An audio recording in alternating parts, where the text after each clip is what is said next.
성령에 속한 사람 8장. 온유란 비겁한 자의 처신이 아니라 가장 용감한 자의 건덕이다. 모세가 구스 여자를 취하였더니 그 구스 여자를 취하였으므로 미리암과 아론이 모세를 비방하니라. 그들이 이르되 여호와께서 모세와만 말씀하셨느냐? 우리와도 말씀하지 아니하셨느냐며 여호와께서 이 말을 들으셨더라. 이 사람 모세는 온유함이 지면의 모든 사람보다 승하더라. 민수기 12장 1절에서 3절.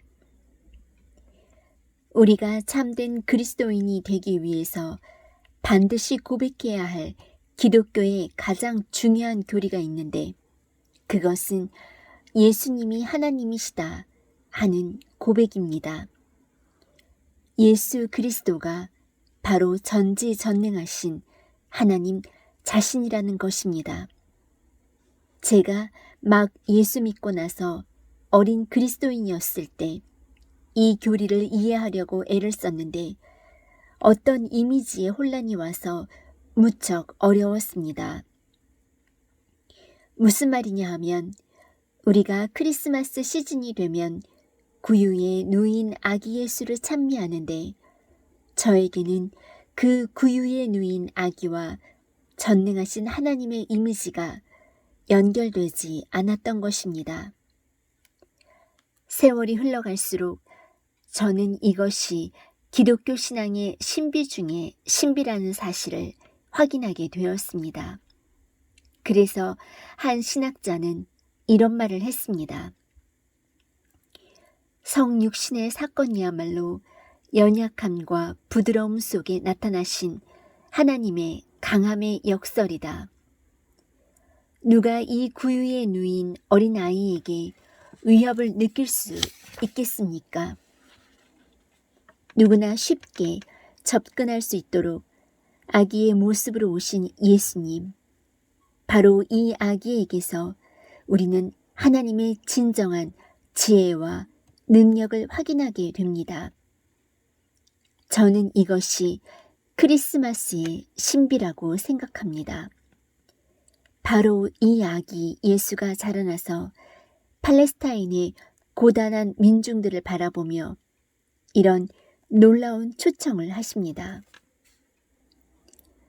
나는 마음이 온유하고 겸손하니 나의 멍에를 메고 내게 배우라.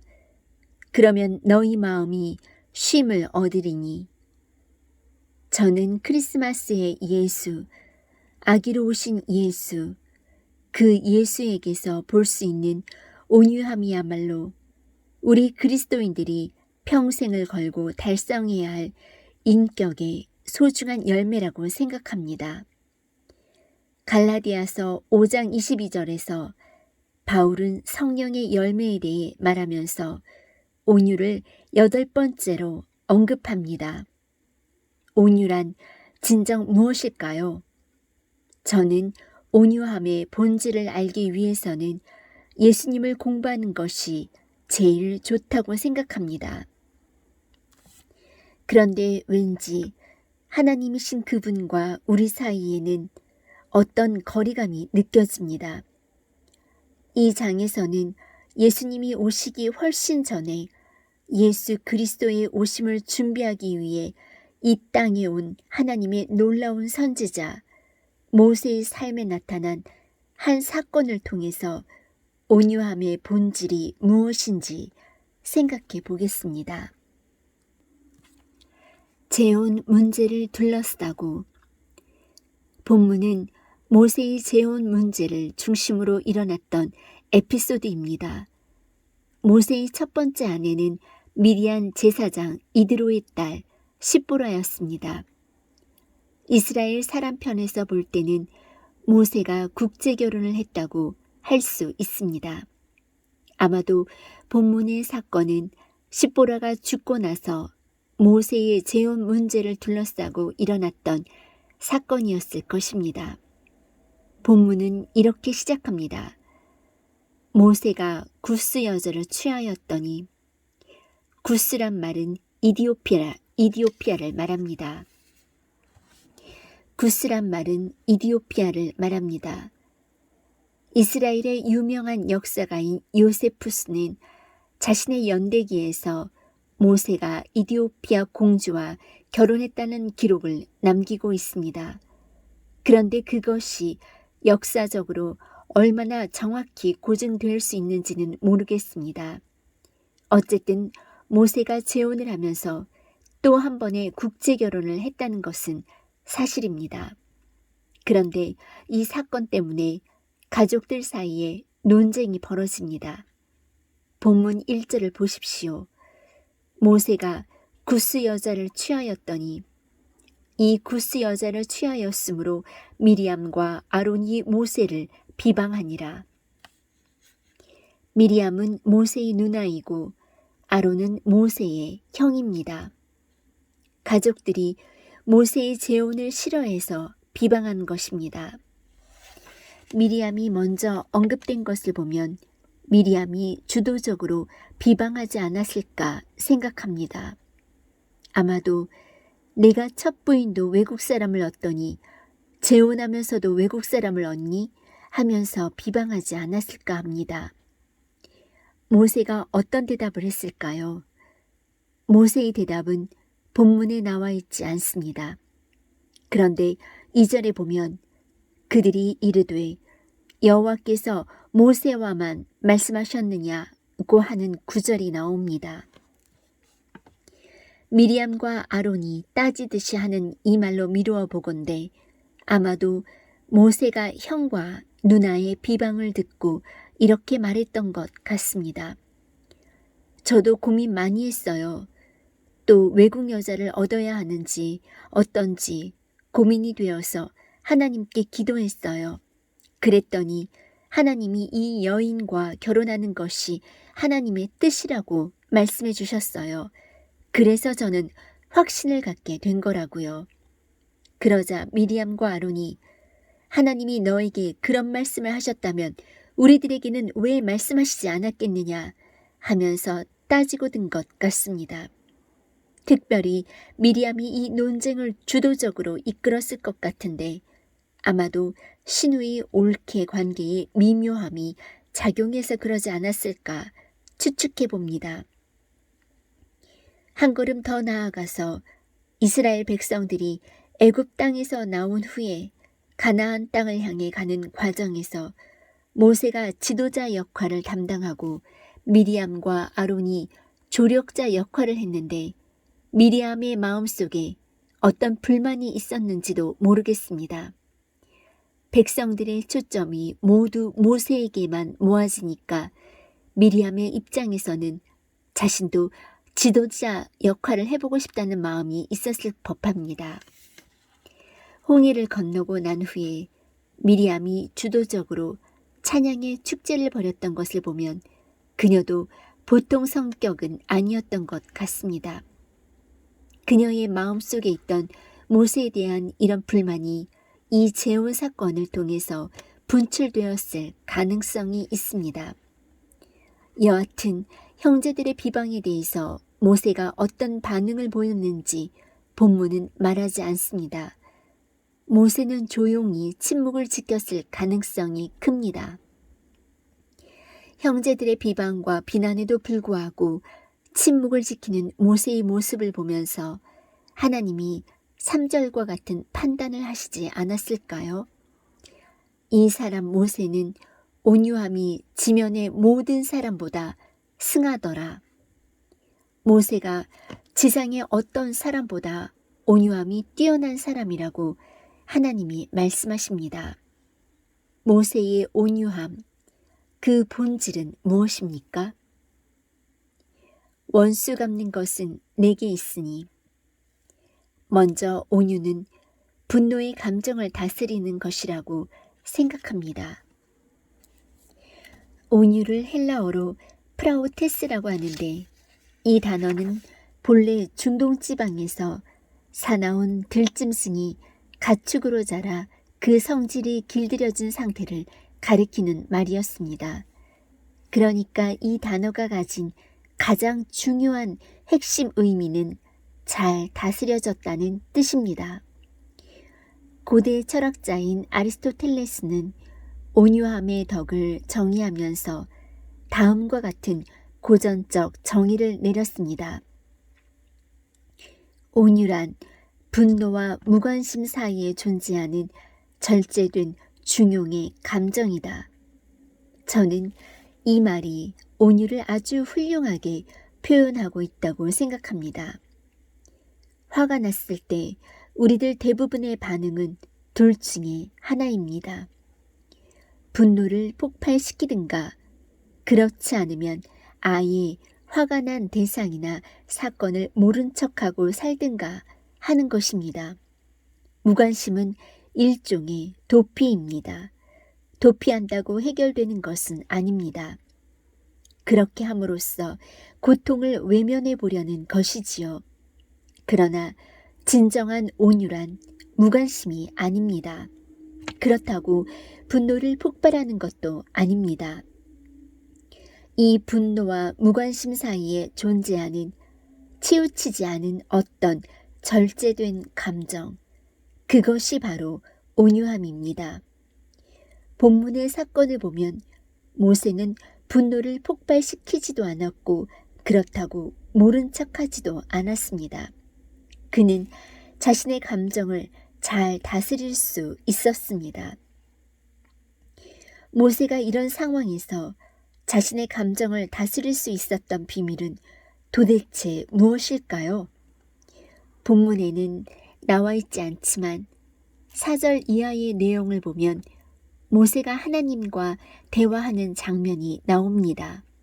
모세는 형제들에게 이런 비방을 받고 나서 틀림없이 기도했을 것입니다.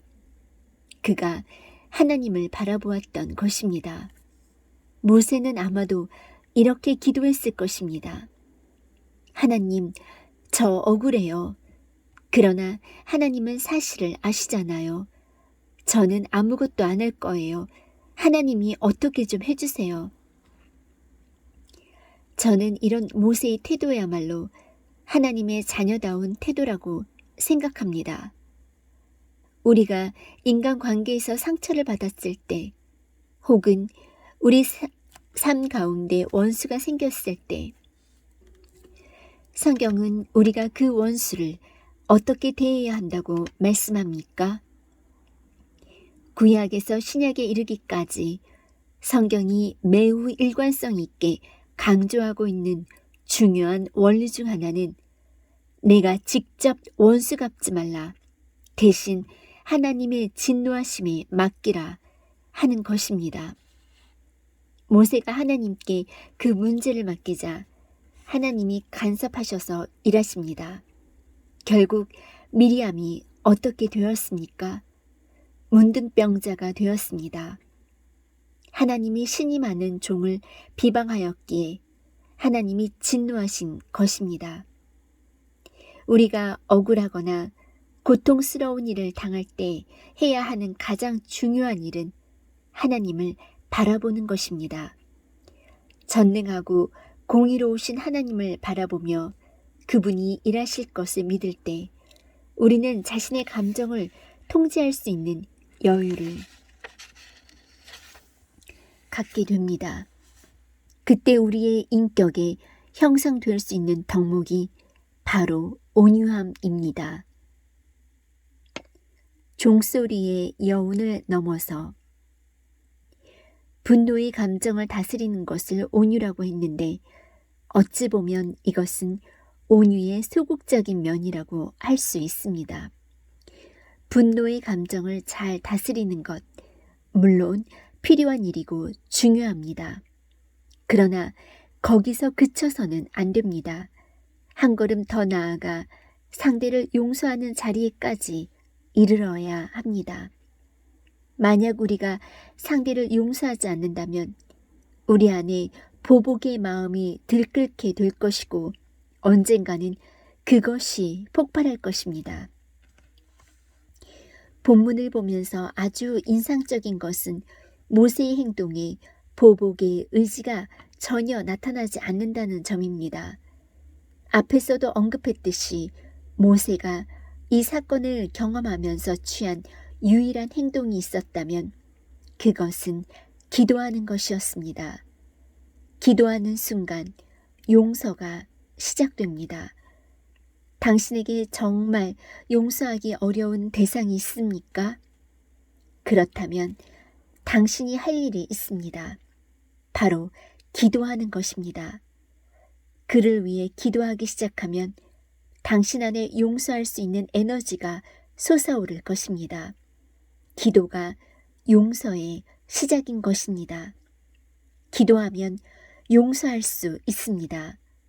물론 그 용서가 한순간에 바로 쉽게 되는 것은 아닙니다. 한동안은 계속 아픈 마음을 쥐고 있어야 할지도 모릅니다. 그러나 중요한 것은 우리가 용서하기로 결단해야 한다는 것입니다. 성경은 내 마음에 용서하고 싶은 생각이나 느낌이 들거든 용서하라고 가르치지 않습니다. 용서하라고 명령합니다. 당신이 진정한 그리스도인이라면, 그리하여 성경 말씀을 하나님의 말씀으로 받는다면 용서하라는 하나님의 명령에 순종하십시오. 하나님, 용서가 잘 되지 않아요.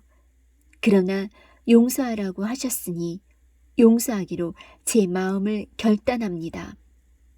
하나님, 제가 용서를 선언합니다. 이제 정말 용서할 수 있는 자리에 설 수 있도록 도와주십시오. 이렇게 기도하면 용서할 수 있는 에너지가 그 속에서 생길 것입니다. 유태인 수용소에서 나치 독일의 잔인한 핍박과 고문을 받으면서 언니의 죽음을 지켜봐야 했던 화란의 유명한 그리스도인인 코리텐 붐 여사가 있습니다. 그 할머니는 2차 세계대전이 끝난 후 독일 사람을 용서하는 용서 운동에 앞장섰던 분입니다. 그러나 그분도 처음에는 그 용서가 쉽지 않았다고 고백합니다. 나는 정말 성경 말씀처럼 용서하고 싶었다.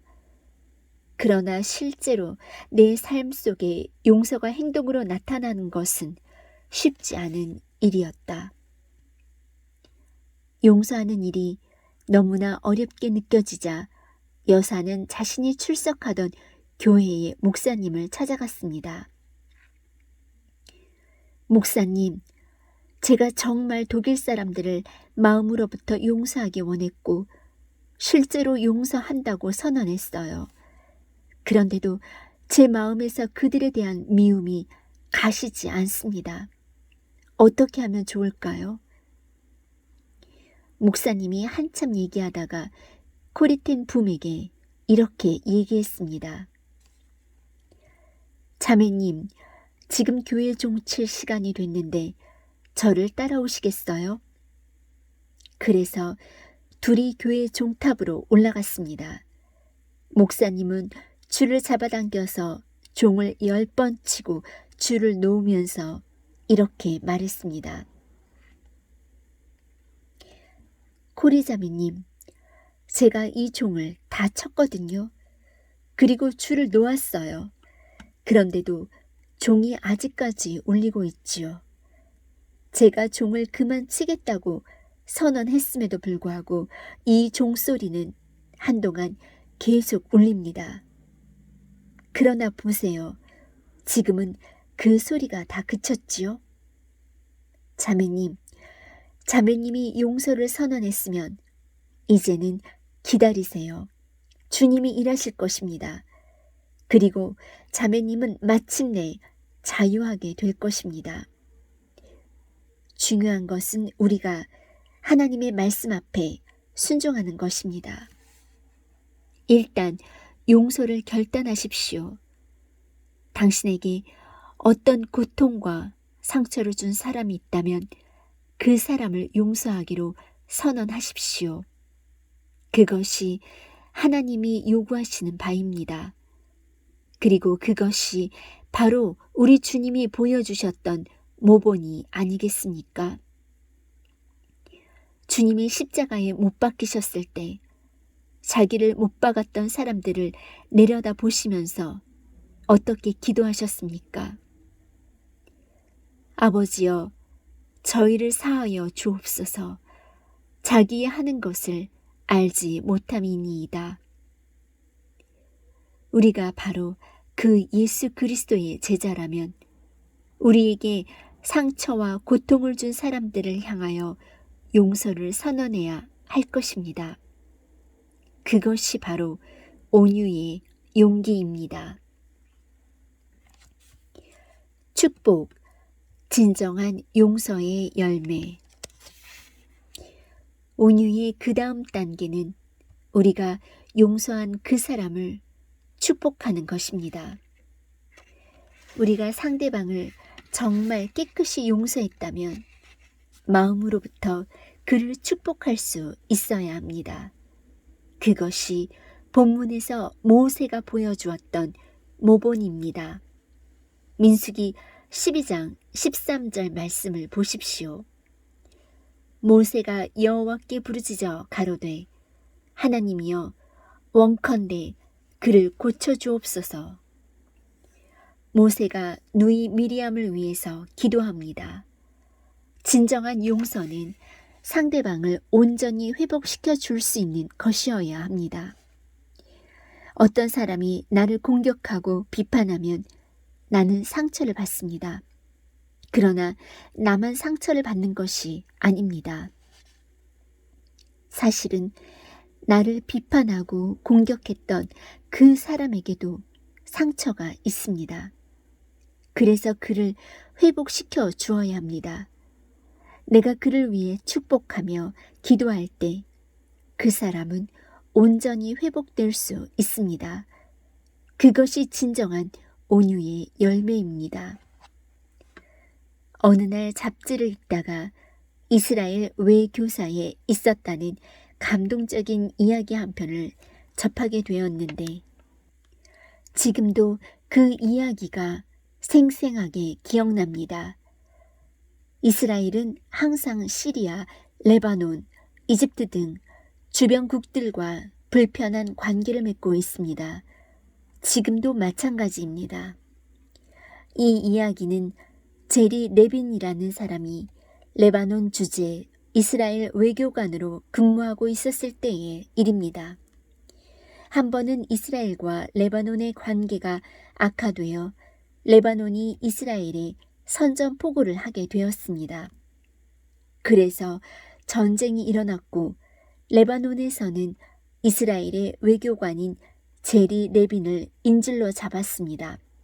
이때 레바논 당국에서는 제리 레빈의 부인인 시스 레빈을 고향 이스라엘로 돌려보내려 했습니다.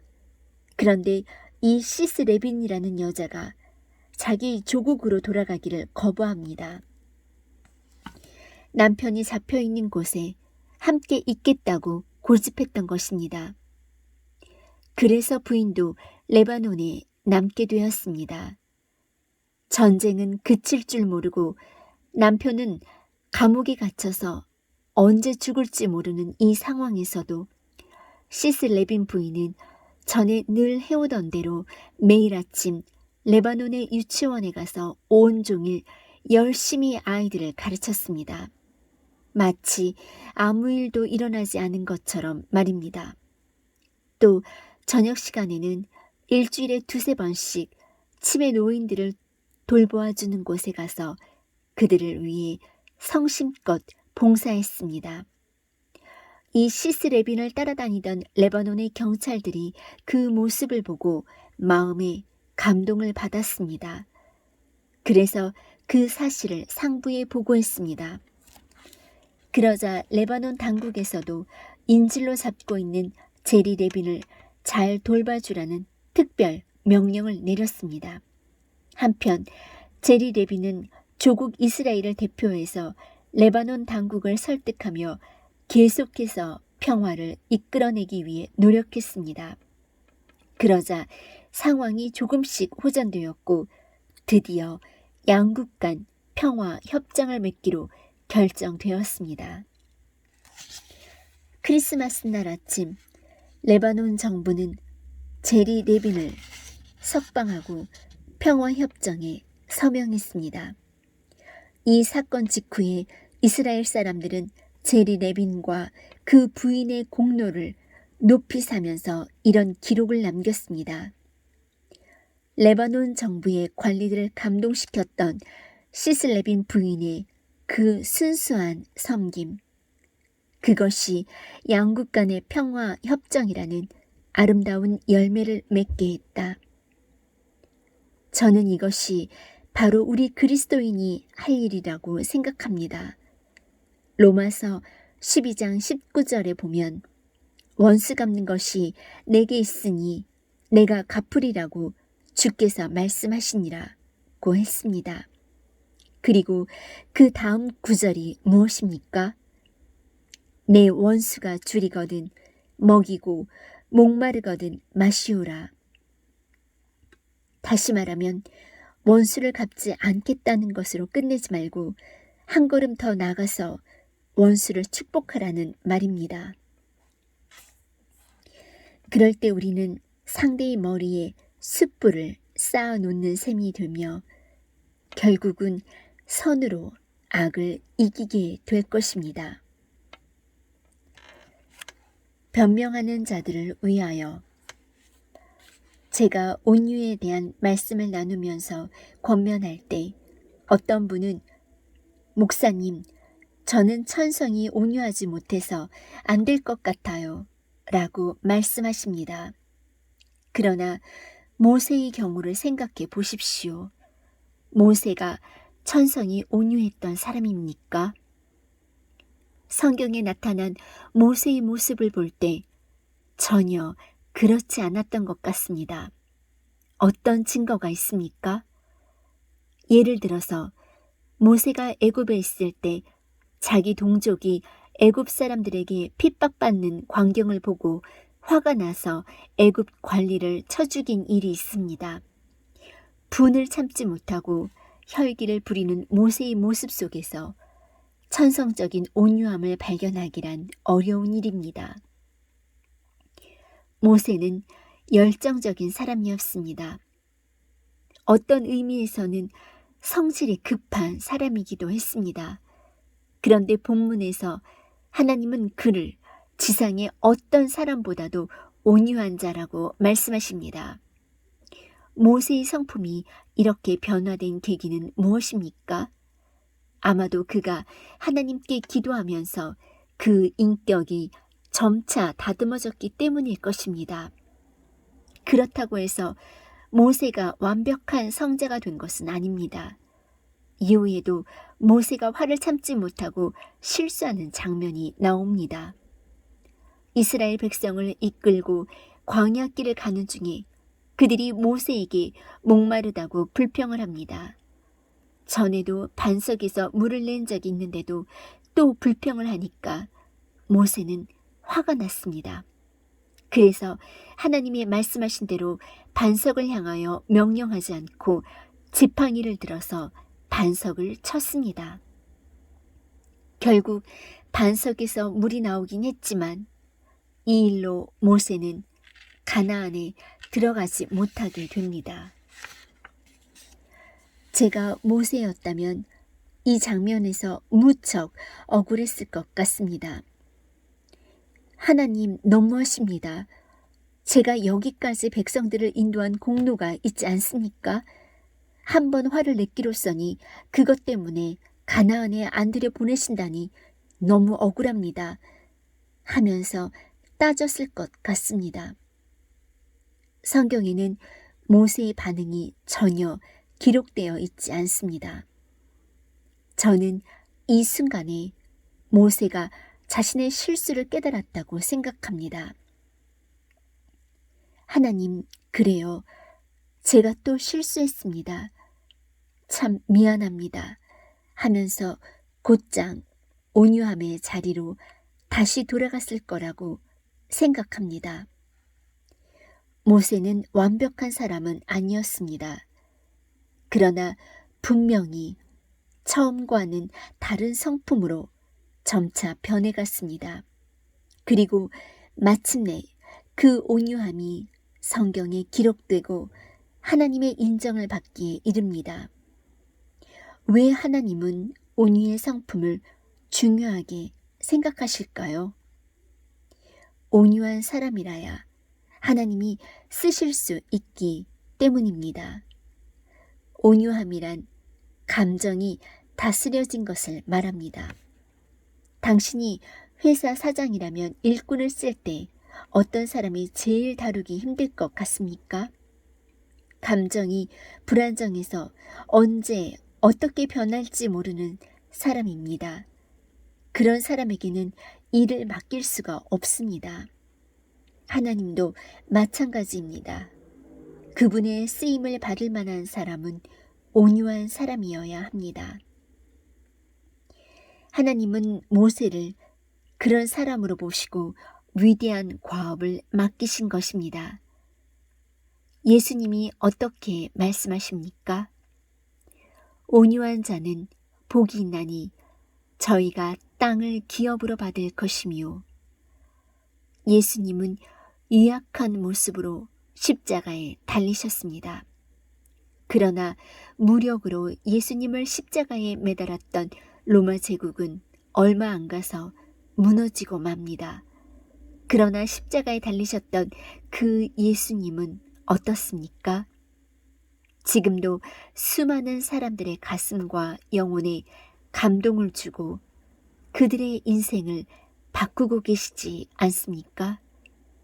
또한 수많은 열방 민족들에게 찬양과 경배와 존귀를 받고 계시지 않습니까? 온유한 자가 마지막 승리자가 된다는 사실을 기억하십시오. 당신도 예수님과 같은 온유한 인격을 소유함으로써 하나님께 쓰임받는 축복을 누릴 수 있기 바랍니다.